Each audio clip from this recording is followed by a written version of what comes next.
Bismillahirrahmanirrahim. Assalamu alaikum class 6. This is New Oxford Modern English and the chapter name is Nicobobines.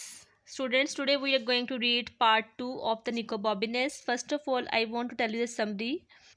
Dear students, this is the story of the extraordinary boy who is very naughty and who is very outspoken. And students, here you can see this one. जी students, तो ये है जनाब निको बॉबिनेस और ये है उनकी बेस्ट फ्रेंड रोज़ी, जो कि उनको आई रोज़ उल्टे सीधे मशवरे देती रहती है। और बेसिकली जो ये बच्चा है निको बॉबिनेस, ये बहुत ही एक्स्ट्रा ऑर्डिनरी बच्चा है और ये कुछ भी कर सकता है। ये बात रोज़ी जानती है, लेकिन लोग जो होते हैं वो रोज़ी की बात का यकीन नहीं करते, क्योंकि रोज़ी खुद बड़े वाइल्ड आइडियाज़ जो है वो आई रोज़ देती रहती है। अब बेसिकली दोनों बच्चे जो है ये ड्रैगन्स की लैंड को डिस्कवर करने गए हुए हैं और एक बहुत बड़ी मुसीबत में फंस चुके हैं।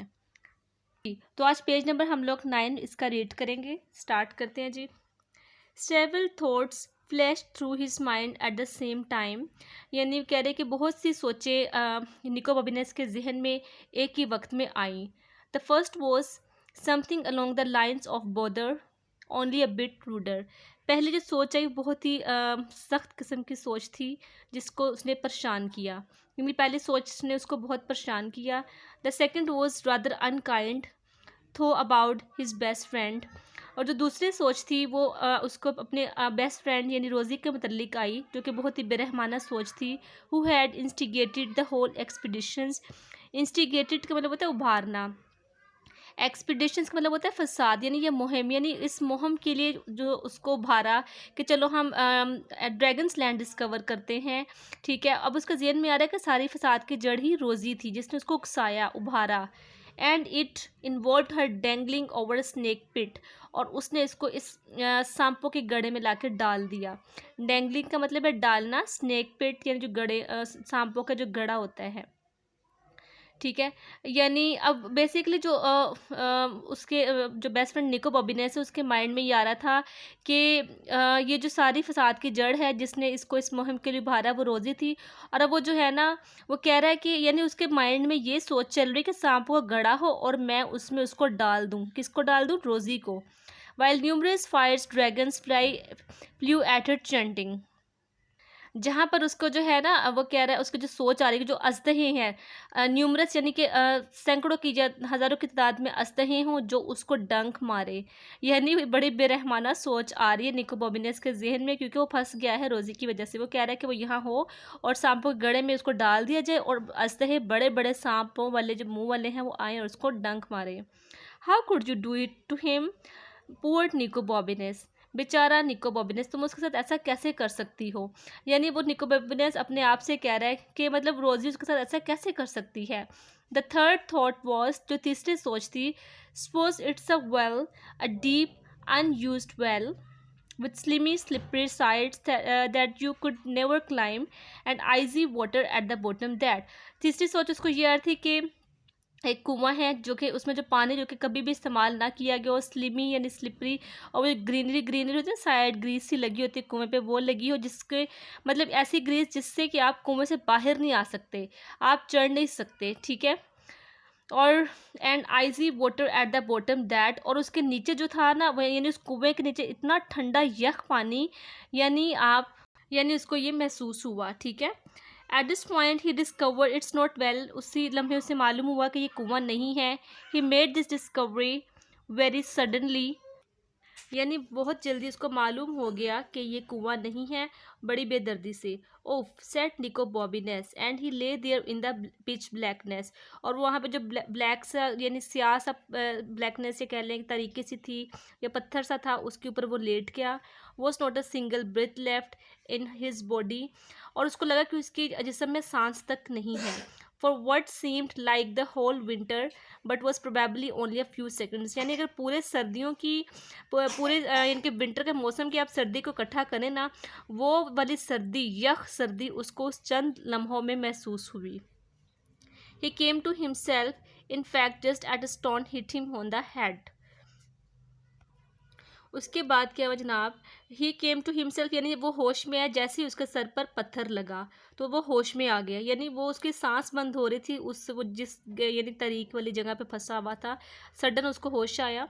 ओफ said Nico Bobbiness again and then realise he could hear footstep high above him, फिर उसको यानी कि उसने सुना या उसको एहसास हुआ या महसूस हुआ कि कुछ कदम उसके पीछे, यानी कि उसके पीछे कुछ कोई आदमी आ रहा है, ठीक है, उसके कदमों की चाप उसको सुनाई देने लगी। Stop sir, he called out but the footsteps kept on coming down, रुक जाओ, ठीक है, ही कॉल्ड आउट, उसने पुकारा, but the footsteps kept on, लेकिन जो कदम थे, वो कदमों की आहट थी वो उसकी तरफ आना शुरू हो गई। आहा I have got you now, cried the man, उस आदमी ने चिल्ला के कहा कि मैंने, आहा तुम्हें मैंने यानी कि पकड़ लिया। And I shall beat every bone in your body until it is black and, उसने कहा कि मैं तुम्हारी मतलब आई विल बीट यू, मतलब मैं तुम्हारी जिस्म की हर हड्डी पर मारूंगा यहाँ तक कि ये ब्लैक हो जाए, नीली हो जाए या काली हो जाए। Nico Bobbiness suppose the man was going to say blue but in fact the next word he uttered sounded more like buckforg, यानी निको बॉबीज ने ख्याल किया कि वही आदमी है, ठीक है, कहना उसने नीला था, लेकिन अगले ही लम्हे यानी उसको एहसास हुआ, उसकी ये आवाज़ आई buckfor, it was not a word with which Nico Bobbiness was at all familiar, यानी ये उसके मुंह से, उस आदमी के मुंह से ये आवाज़ निकली और जो उससे पहले निको बॉबिस ने कभी नहीं सुनी थी। But he understood it's meaning perfectly, मगर वो उसके मीनिंग या उसके मायने समझ गया। And move smartly out the way, और उसने जो है वहाँ से कह ले के बहुत ही समझदारी से वहाँ से वो निकला।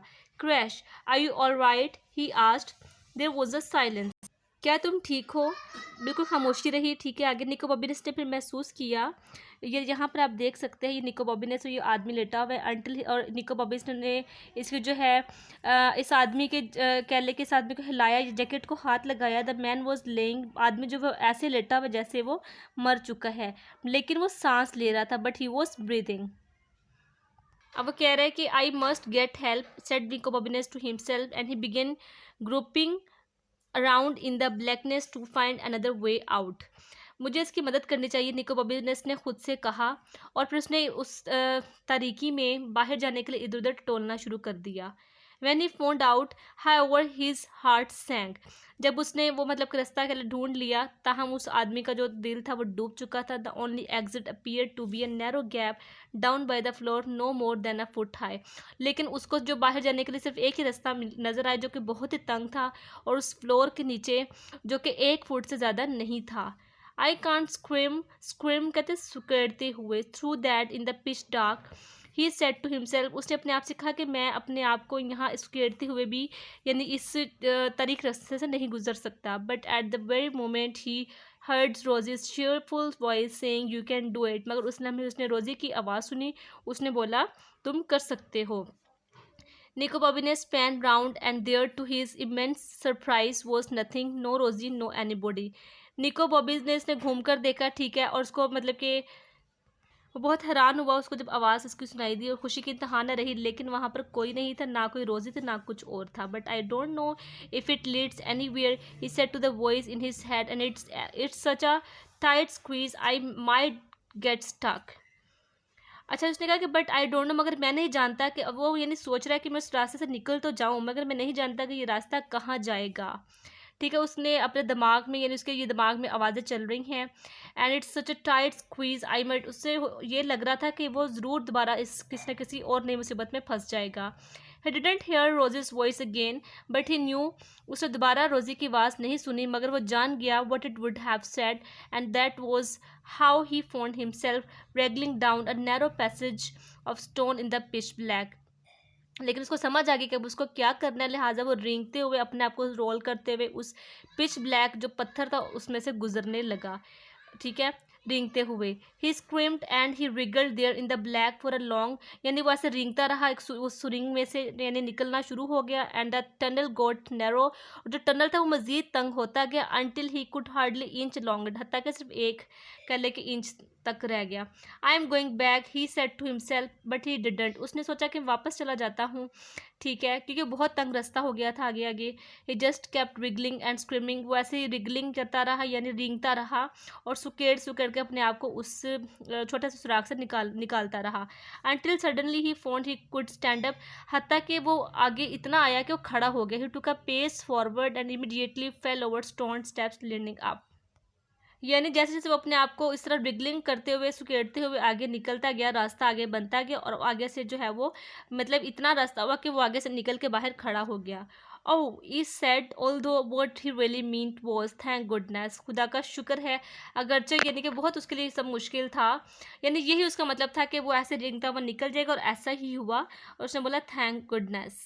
ही began to climb and he was still climbing some minutes later, यानी फिर उसके बाद उसे दोबारा से वो चढ़ा और फिर वो कुछ मिनट्स तक क्लाइंबिंग करता रहा, चढ़ता रहा। It must be a tower, यानी उसको लगा कि ये एक, यानी आप ये समझे ये पाइप था, ठीक है, उसमें से वो रेंगता रेंगता ठीक है आया, फिर ऊपर से उसको जब वो यहाँ पर आकर लेट्स सपोज वो खड़ा हो गया, फिर उसके बाद वो दोबारा से उस पाइप के ऊपर चढ़ना शुरू हो गया, रेंगता रहा। उसको लगा कि कोई टावर है, मीनार है कोई, और the grandest house in Venice, या कोई जजीरे का कोई बड़ा सा घर है। But at that very moment he saw a crack of light, उसको जब वहाँ पहुँच के ना एक समझ ले मेन रास्ते पे उसको एक रोशनी की लहर नज़र आई, ठीक है, और he stretch out his hand and found himself touching a catch that click softly in the dark, और उसने अपने आप को एक बहुत ज़्यादा कले रोशनी में पाया।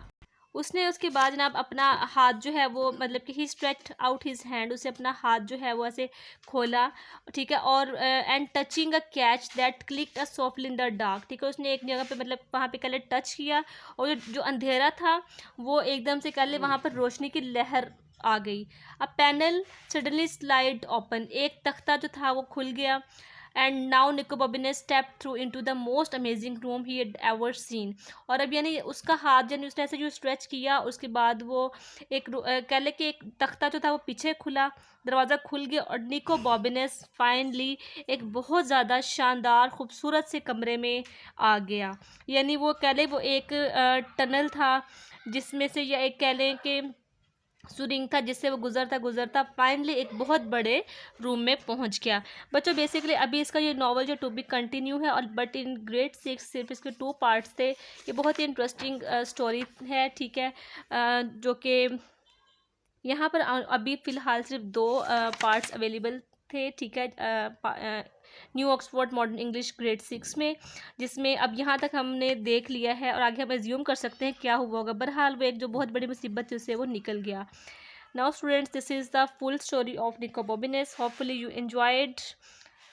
थोड़ा सा यहाँ पे अबाउट ऑथर बता दो। There are the first 2 chapters from a novel called Nicobobinus by Terry Jones. Terry Jones ने ये नॉवल लिखा है निको बॉबिनेस का, और इसके first 2 chapters it is a full of humour and adventure and you should read the whole novel if you get a chance, यानी वो कह रहे हैं कि आप ज़रूर ही पूरा नॉवल पढ़ें अगर आपको कभी चांस मिले लाइफ में, क्योंकि इसमें मजाक भी है, एडवेंचर भी है।